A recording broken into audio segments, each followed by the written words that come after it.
Saudara Pengurus Besar Nahdlatul Ulama atau PBNU mendukung sepenuhnya pemerintahan baru di bawah kepemimpinan Prabowo Gibran. Nah, dengan adanya dukungan dari PBNU, akankah pemerintahan Prabowo Gibran ini makin kuat dan juga stabil? Pagi ini kita akan membahasnya dengan sejumlah narasumber yang hadir melalui sambungan Zoom. Di antaranya ada Sekjen PBNU Saifullah Yusuf atau yang biasa kita sapa dengan Gus Ipul. Assalamualaikum Gus Ipul. Waalaikumsalam, Mbak. Sehat Alhamdulillah. ya? Apa kabar? Baik. Baik, alhamdulillah sehat. Iya. Matur nuwun. Kemudian ada politisi dari PDI Perjuangan, ada Mas Ciko Hakim. Selamat pagi Mas Ciko. Pagi, Assalamualaikum semua, Gus Ipul, Mas Umam. Waalaikumsalam warahmatullahi wabarakatuh. Kemudian juga ada dosen ilmu politik Universitas Paramadina, ada Ahmad Khairul Umam. Mas Umam, selamat pagi. Pagi Mbak Adisti, Gus Ipul, Mas Ciko. Iya, ini kan lagi mencuat begitu ya ketika Presiden terpilih Prabowo Subianto belakan lah istilahnya pada saat di acaranya PBNU yang mengatakan bahwa saya tidak akan mencalonkan diri sebagai presiden ketika tidak direstui gitu ya dari Presiden Joko Widodo begitu. Nah, Gus Ipul, di acara PBNU itu juga disampaikan Gus Yahya pada saat itu bahwa memang PBNU ini akan siap mengawal pemerintahan. Nah, sikap PBNU ini sebenarnya seperti apa, Gus Ipul? Ya, sebenarnya apa yang disampaikan Gus Yahya itu menegaskan pernyataan-pernyataan yang telah dibuat sebelumnya oleh pengurus besar Nahdlatul Ulama. Kita ingin menyampaikan bahwa proses Pilpres ini telah selesai dengan perjalanan yang sangat panjang dengan segala dinamikanya. Nah, ini saatnya kita harus gandeng tangan untuk bersama-sama menyongsong masa depan yang lebih baik. Adalah suatu kesempatan kita untuk sekali lagi meneruskan apa yang selama ini sudah kita capai.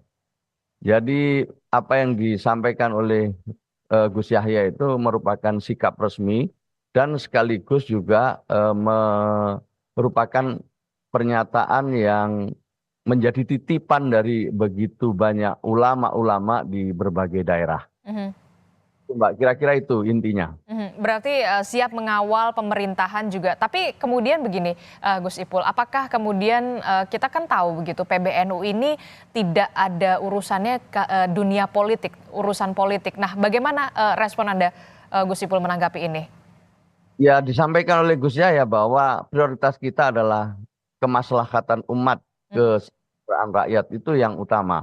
Nah, sekarang proses politiknya sudah selesai dan tentu kita punya kewajiban untuk mengawal pemerintah ini supaya sukses. Kalau sukses itu yang diuntungkan adalah rakyat, yang diuntungkan adalah bangsa ini. Nah, itu intinya, Mbak. Dan kita bukan kali ini saja Pilpres. Selalu saja setiap Pilpres kita memang ada semacam perbedaan-perbedaan ya. Tetapi itu harus kita jadikan bagian dari energi untuk membangun bangsa ini ke depan. Dan kita kawal bersama-sama dengan cara masing-masing. Dan NU ingin membersamai pemerintah yang akan datang ini dengan ikut berpartisipasi mensukseskan program-program sesuai apa yang selama ini menjadi hikmatnya NU. Salah satu yang menjadi concern PBNU, program Prabowo Gibran? Ya, pendidikan, ya tentu kesehatan, itulah selama ini yang menjadi concernnya Nahdlatul Ulama. Dan juga pemberdayaan ekonomi umat atau masyarakat.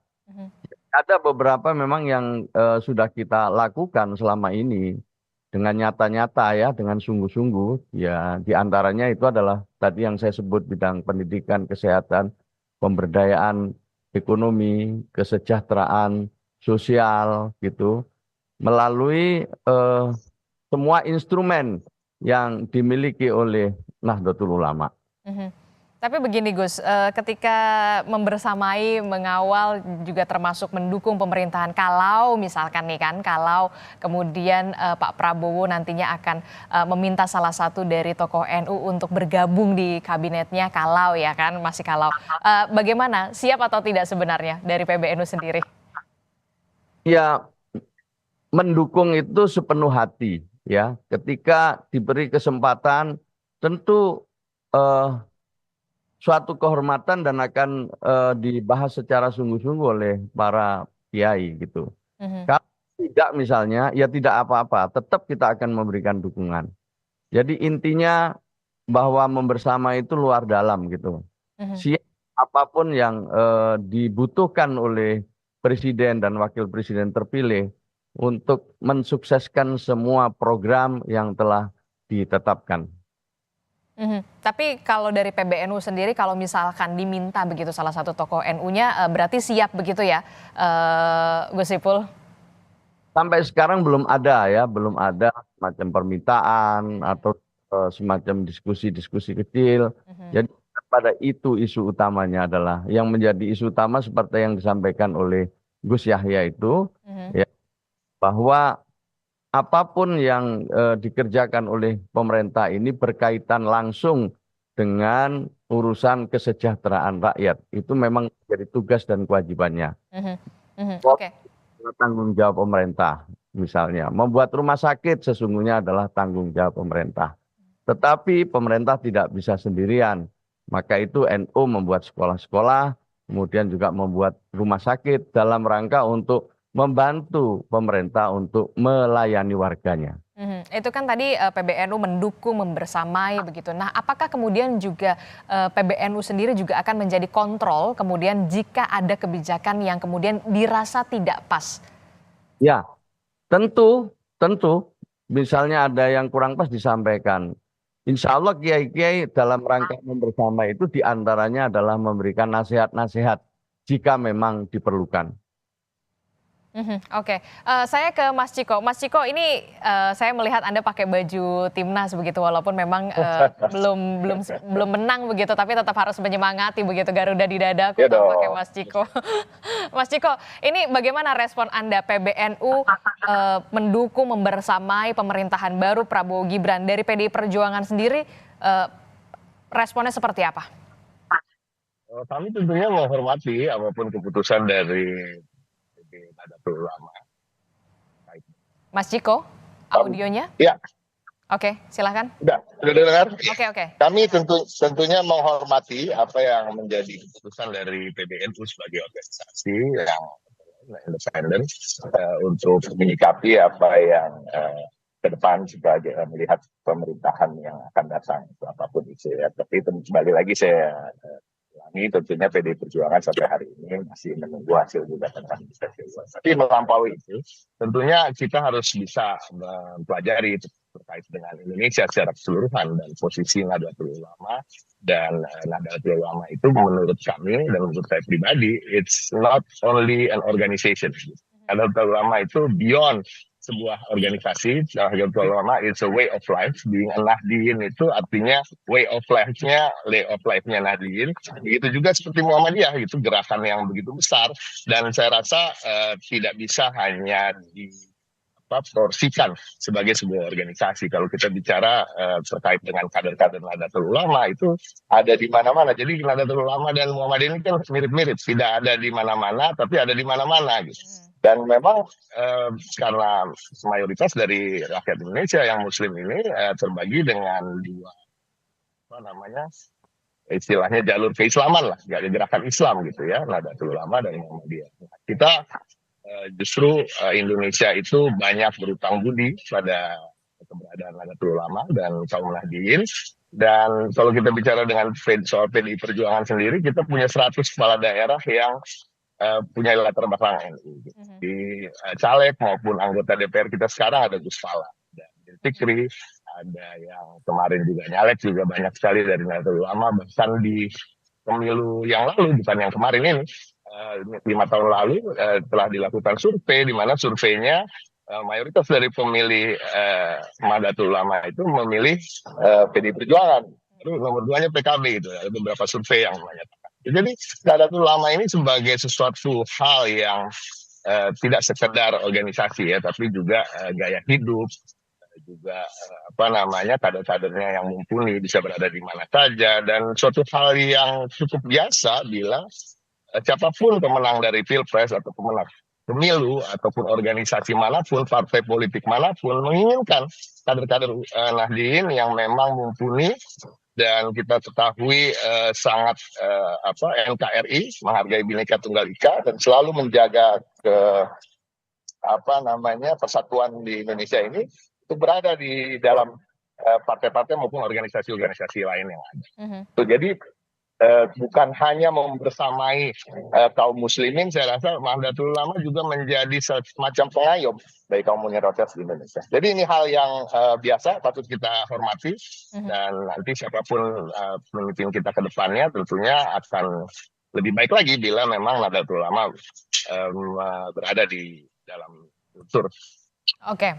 Jadi PDI Perjuangan menghormati keputusan ataupun pernyataan yang dilakukan pada saat kemarin begitu ya untuk mendukung membersamai pemerintahan Prabowo Gibran. Nah, saya ke Mas Viva. Mas Viva, selamat pagi. Assalamualaikum Mas Viva. Mas Viva, ini kan kalau kita lihat ya, seberapa penting memang sebenarnya dukungan PBNU ini bagi pemerintahan baru menurut Anda yang berada di koalisi Prabowo Gibran, Mas Viva? Saya rasa bukan hanya PBNU, tapi juga Muhammadiyah, lembaga-lembaga keagamaan yang lain, itu memang sangat penting buat pemerintah dalam rangka apa? Dalam rangka untuk memberikan legitimasi bahwa pemerintahan sekarang ini didukung oleh kekuatan-kekuatan lembaga sosial keagamaan. Dan bagi lembaga sosial keagamaan yang penting itu kan bahwa proses pemilu dilalui secara konstitusional dan siapapun yang akan terpilih dan sekarang sudah terpilih ya memang harus didukung karena lembaga sosial keagamaan di Indonesia ini sungguh luar biasa menjadi salah satu dari kekuatan civil society yang sangat penting bagi peningkatan kualitas demokrasi. Kekuatan civil society itu adalah kekuatan non-negara di luar negara yang mempunyai ciri mampu membatasi intervensi negara, bersifat kritis, dan mampu untuk membangun kekuatan yang mandiri dan independen. Jadi kalau kemudian beberapa asosiasi atau lembaga-lembaga sosial keagamaan, kemasyarakatan itu mendukung, saya rasa proses untuk percepatan pertumbuhan ekonomi, kemudian konsolidasi demokrasi itu akan bisa berjalan dengan efektif dan efisien, sehingga proses untuk pengembangan mewujudkan kemajuan bangsa, mewujudkan keadilan sosial itu bisa cepat dengan terpenuhi, dan ini menjadi kunci karena hal-hal yang bersifat substantif sudah dilalui dan sekarang kekuatan dari non-negara itu juga turut membantu dalam proses untuk membangun peradaban Indonesia. Dan kondisi seperti ini sangat bagus sekali karena pemerintah bisa fokus dengan tugas dan pekerjaannya, kemudian kekuatan-kekuatan di luar negara termasuk lembaga sosial keagamaan juga fokus untuk membina umat, untuk pengembangan kekuatan ekonomi kerakyatan, saling sinergis, saling mutualisme, simbiosis mutualisme, dan masing-masing sesuai dengan tugas pokok dan fungsinya. Saya rasa kalau hal itu terjadi, maka proses untuk peningkatan keadilan sosial, untuk mewujudkan kemakmuran itu akan bisa on the track. Gitu. Oke. Nah, berarti itu artinya dukungan PBNU bagi pemerintahan baru ini seluruhnya direspon positif ya dari koalisi Prabowo Gibran? Ya, sangat positif sekali karena ini menunjukkan bahwa pengembangan demokrasi bisa berjalan dengan baik dan pemerintahan yang akan terbentuk itu didukung oleh kekuatan-kekuatan lembaga sosial keagamaan, kekuatan non-negara.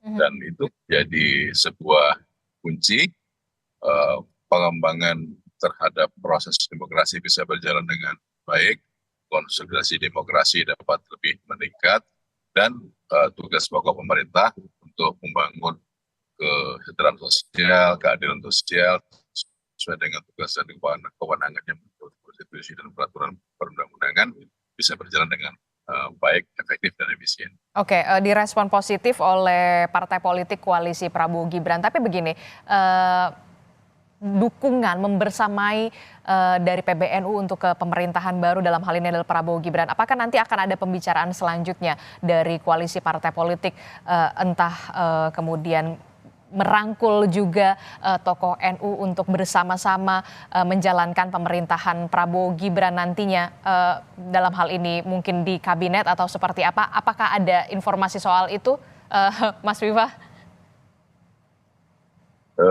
Kami belum mendengar dan belum mengetahui soal itu, tapi saya rasa dengan adanya dukungan dari PBNU, dari lembaga-lembaga sosial keagamaan, dari lembaga-lembaga masyarakat yang lain, itu menunjukkan bahwa pemerintahan yang hasil produk dari demokrasi konstitusional itu diterima, dan proses untuk peningkatan legitimasi politik juga menjadi sangat baik, sehingga ini sangat bagus buat demokrasi. Kalau kemudian soal alokasi, komposisi, posisi kekuasaan itu, kami tidak masuk pada wilayah itu, kami serahkan kepada hak prerogatif Presiden.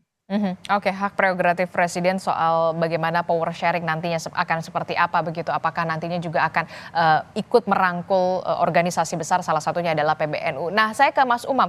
Mas Umam, pertanyaan saya kemudian begini, seberapa berpengaruhkah peran Nahdlatul Ulama untuk nantinya pemerintahan Prabowo Gibran mendatang begitu, Mas Umam? Iya, kalau misal bicara tentang pengaruh tentu sangat berpengaruh, apalagi Nahdlatul Ulama adalah salah satu ormas keislaman terbesar di Indonesia. Maka dukungan dari PBNU dalam konteks ini adalah sebuah dukungan sekaligus bentuk keberpihakan, terutama pemerintahan baru terhadap komitmen ideologis terhadap dalam konteks kekuatan Islam moderat di Indonesia. Nah, kalau misal kita merujuk misalnya pada statement dari Profesor Martin van Busen misalnya, di Indonesia itu ada dua sayap kekuatan Islam moderat terbesar, salah satunya adalah Nahdlatul Ulama dan Muhammadiyah. Nah, kalau misal kemudian ada salah satu yang diberdayakan, maka akan jauh lebih baik kalau kedua-duanya juga diberdayakan. Ini bukan soal kalkulasi politik praktis, tetapi juga tadi dalam upaya untuk menghadirkan stabilitas politik pemerintahan dan sebagai bentuk komitmen terhadap peneguhan Islam moderat dalam konteks politik dan demokrasi di Indonesia. Meskipun Mbak Adisti, dalam konteks politik praktisnya, rasa-rasanya juga ada kalkulasinya. Karena bagaimanapun juga memang dari sisi historis, Hitlah Nahdlatul Ulama itu memang mengamanahkan pada konteks netralitas PBNU secara jam'iyah. Tapi secara jamaah itu menjadi sebuah hak prerogatif dalam tanda kutip bagi masing-masing Nahdliyin. Itulah yang kenapa terjadi sejumlah pimpinan di PBNU, mohon maaf misalnya termasuk Gus Ipul menjadi bagian dari tim yang sangat aktif kemarin dalam proses pemilu, terutama terkait dengan Pilpres.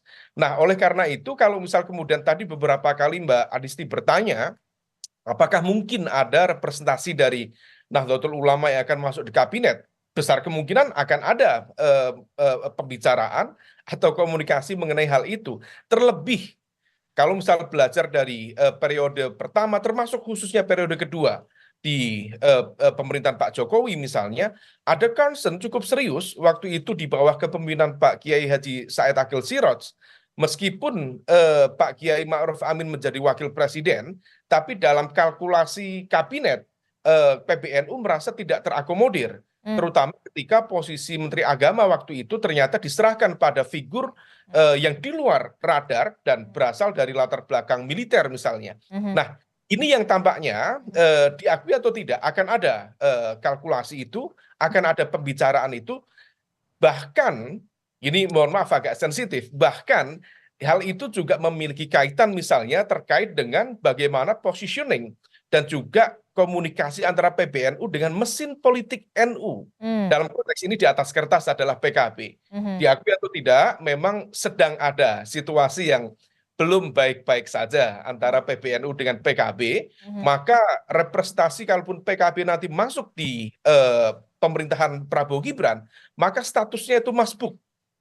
Adapun kemudian yang dari para elit di PBNU itu statusnya menjadi jamaah yang memang sudah dari awal ikut dalam barisan.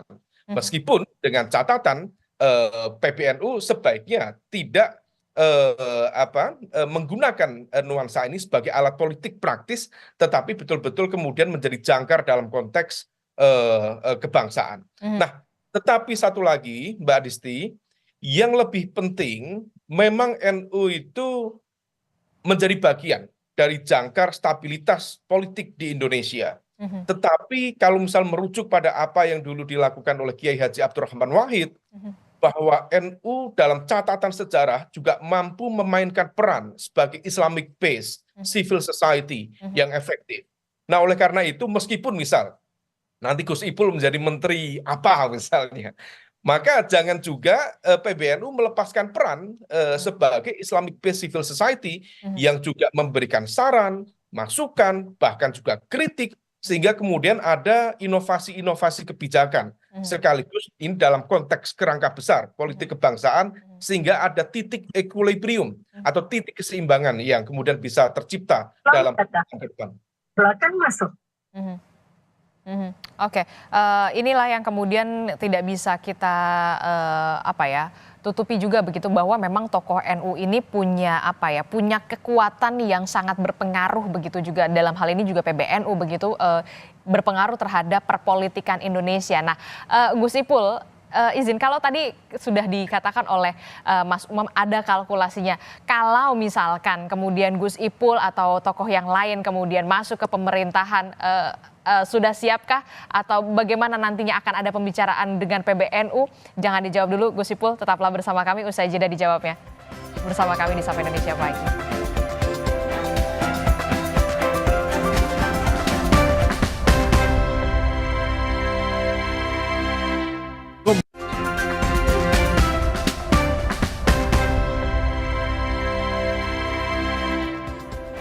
Terima kasih Anda masih bersama kami di Sapa Indonesia Pagi, Saudara. Terkait dengan dukungan dari pengurus besar Nahdlatul Ulama atau PBNU, apakah kemudian berperan secara signifikan untuk menguatkan atau menstabilkan pemerintahan Prabowo Gibran? Kami masih akan membahasnya di pagi hari ini. Ada Gus Ipul dari PBNU, kemudian ada Mas Ciko Hakim dari PDI Perjuangan, ada Mas Viva Yoga dari dan juga ada Mas Umam. Saya ke Gus Ipul dulu deh, pertanyaan saya tadi yang belum terjawab. Jadi bagaimana Gus Ipul, kan kita melihat ya tokoh NU ini punya punya peranan sangat penting dan sangat besar bagi pemerintahan. Salah satunya adalah di pos-pos menteri yang kemudian memang sudah, ini mah sudah posnya tokoh NU begitu. Salah satunya mungkin Menteri Agama. Nah, Anda meresponnya bagaimana ini? Siapkah nanti mungkin nama Gus Ipul juga akan ditawari atau bagaimana? Gus Ipul? Pertama, tadi udah kita sampaikan ya, bahwa dukungan ini utamanya adalah untuk kemaslahatan umat, kesejahteraan rakyat, itu yang utama. Dan Presiden punya visi misi yang beliau sendiri harus memilih orang-orang untuk membantu mensukseskan tugas besar tersebut. Sebagai hak prerogatif Presiden, ya kita serahkan sepenuhnya kepada Presiden. Kita memang diperlukan kader-kader NU, tentu sesuai kapasitas dan kompetensinya silakan untuk dipilih. Yang kedua, kalau toh tidak, ini perlu saya sampaikan dulu, kalau toh tidak, kita akan tetap membersamai, kita akan tetap mendukung, dan juga jika diperlukan para ulama kiai akan memberikan nasihat-nasihat yang baik untuk kesuksesan program pemerintah. Itu yang akan dilakukan oleh Nahdlatul Ulama. Kita tidak akan berubah sikap hanya gara-gara tidak dapat jabatan. Kita mengubah haluan gara-gara tidak menjadi bagian dari kabinet yang akan datang. Itu saya pastikan tidak akan terjadi. Yang sikap dari Nahdlatul Ulama adalah bahwa semua yang dilakukan itu ada dasar agamanya. Semua itu hanya atas dasar kepentingan-kepentingan politik. Ketika Gus Yahya menyampaikan bahwa kita ingin membersamai Pak Prabowo, itu tentu ada dasar-dasar yang melatar belakangi yang mengharuskan kita mengawal pemerintah ini biar sukses. Suksesnya presiden itu yang mendapatkan manfaat adalah rakyat. Itu paling penting, Mbak. Nah, sekali lagi soal kabinet kita serahkan saja dan kita tidak perlu berandai-andai. Apalagi ya harus jauh dari berandai-andai. Oke, tapi kalau misalkan ditawari atau dirangkul begitu ya untuk masuk ke dalam kabinet begitu tokoh-tokoh NU siap saja. Tapi kalau memang tidak ya tetap mendukung ya, membersamai begitu ya. Tapi alangkah baiknya begitu ketika all out itu akan berada di kabinet, Gus Ipul. Begini, jadi ketika misalnya ada kader di PBNU atau di kalangan Nahdlatul Ulama, umumnya itu pasti meminta nasihat pada ketua umum, itu pastinya begitu. Pasti perlukan nasihat dari ulama-ulama yang biasanya itu berkumpul di tempat Rois Am atau dengan ketua umum yang semuanya dibahas dan apakah seseorang itu memiliki kemampuan untuk diberi jabatan. Kalau tidak, tentu mereka akan diberi nasihat yang baik oleh para ulama, para kiai-kiai. Akan mendapat nasihat lebih dulu dari para ulama dan juga kiai. Nah, Gus Ipul, ini kan kalau kita lihat ya PKB dan juga PBNU memang tidak bisa dipisahkan. Tadi sempat disinggung juga sama Mas Umam. Benar nggak sih sedang tidak baik-baik saja begitu hubungan PKB dan juga Nasdem, khususnya Gus Ipul sama Muhaimin Iskandar, Gus Imin? Ya, yang pertama bahwa di dalam berpolitik, NU sebagai lembaga itu sudah punya pedoman cukup jelas. Ya. Ada pedoman-pedomannya seberapa jauh kita boleh ikut dalam kegiatan politik praktis. Itu sudah ada pedomannya. Tidak boleh membawa lembaga. Tapi kalau atas nama pribadi, misalnya saya pribadi itu diperbolehkan. Tidak boleh atas nama organisasi. Ada pedomannya cukup jelas gitu. Dan tahu sampai seberapa jauh kita melakukan aktivitas politik yang diperbolehkan sebagai pengurus Nahdlatul Ulama. Itu cukup jelas. Yang kedua, dengan PKB. Kita semua tahu bahwa PKB yang mendirikan adalah Nahdlatul Ulama. Dan tentu sebagai partai yang didirikan oleh NU, secara moral, Nahdlatul Ulama punya kewajiban untuk menjaga, untuk mengawal, untuk memberikan nasihat agar PKB itu masih dalam garis-garis perjuangan Nahdlatul Ulama.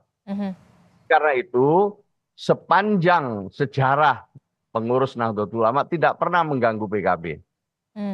Juga tidak pernah mengganggu PKB, pengurus-pengurus NU banyak yang keluarganya itu menjadi pengurus PKB maupun juga ikut pencalekan di dalam pilihan legislatif kemarin.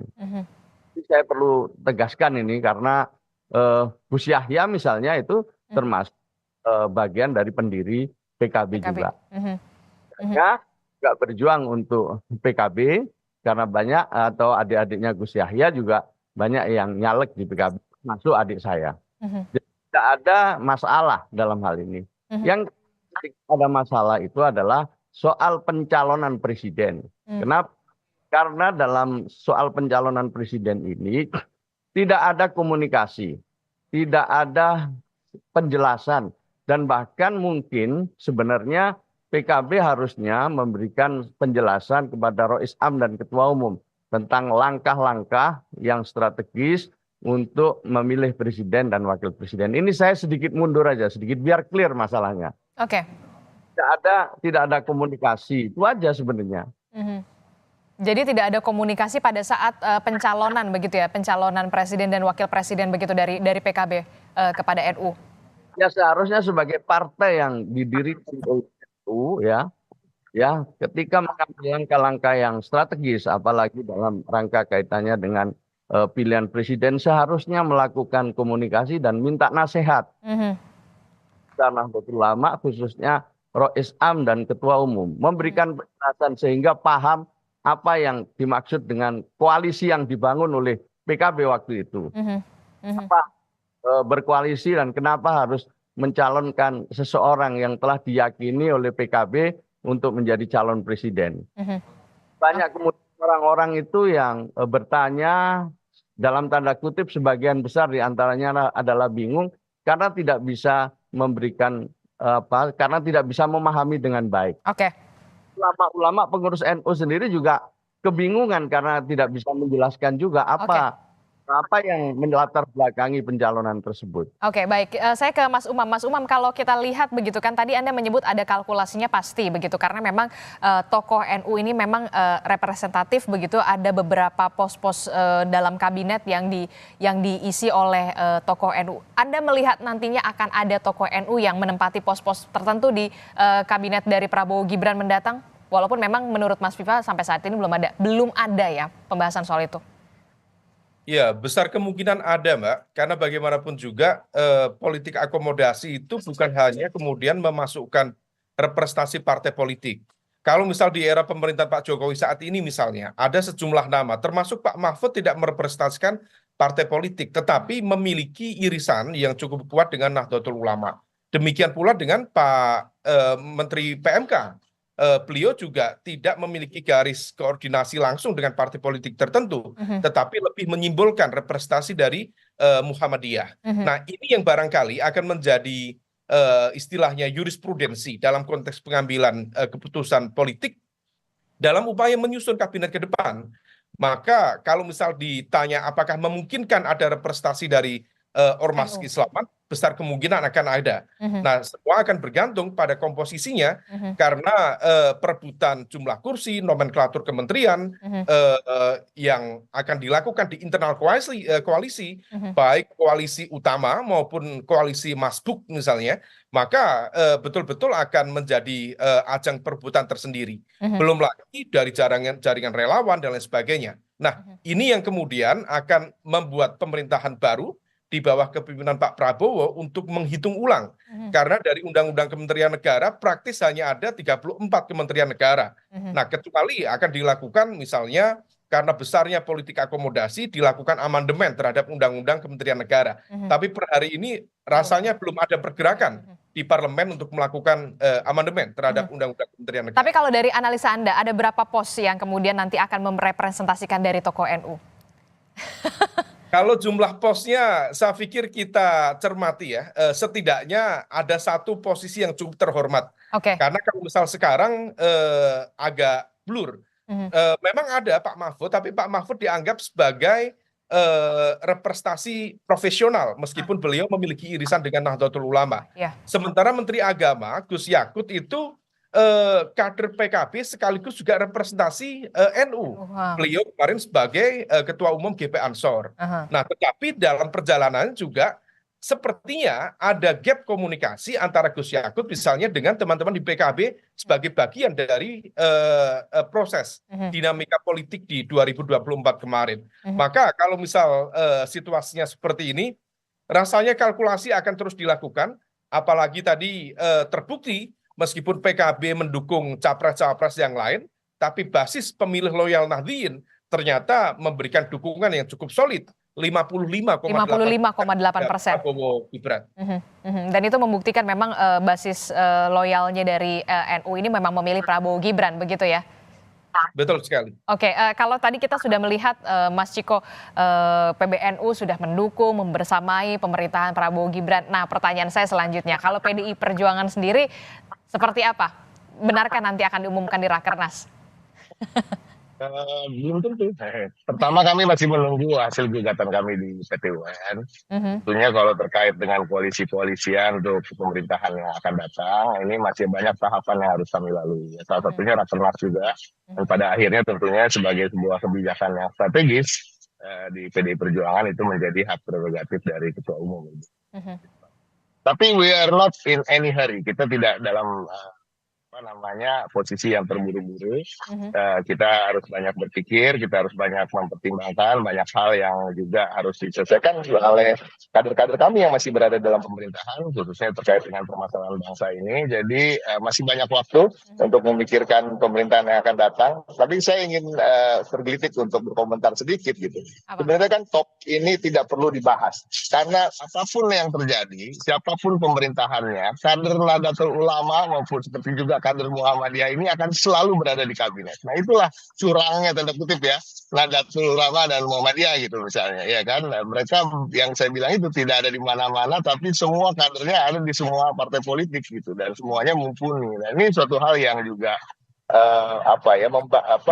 suatu hal yang baik untuk Indonesia, karena kedua organisasi ini saya selalu ulangi dan terus menerus bahwa organisasi Islam terbesar, nomor udah nggak nomor satu lagi kalau nggak salah Nahdlatul Ulama, makanya di Pakistan atau di mana, atau masih ya nomor satu ya, organisasi Islam terbesar di dunia, dan Muhammadiyah juga organisasi Islam terbesar nomor dua di dunia, dan yang mengayomi bangsa dan tanpa mengenal suku, ras, dan agama. Dan harapan kita ke depan tentunya memang kedua organisasi ini dan para kadernya akan terus membangun kita bersama.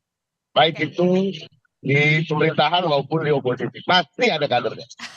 Pasti akan ada kadernya ya, tambah kuat begitulah ya, karena di mana-mana pasti ada tokoh NU di sana, begitu kan, dari Sabang sampai Merauke. Terakhir Mas Viva, menjadi pertimbangan pastinya tokoh NU berada di kabinet.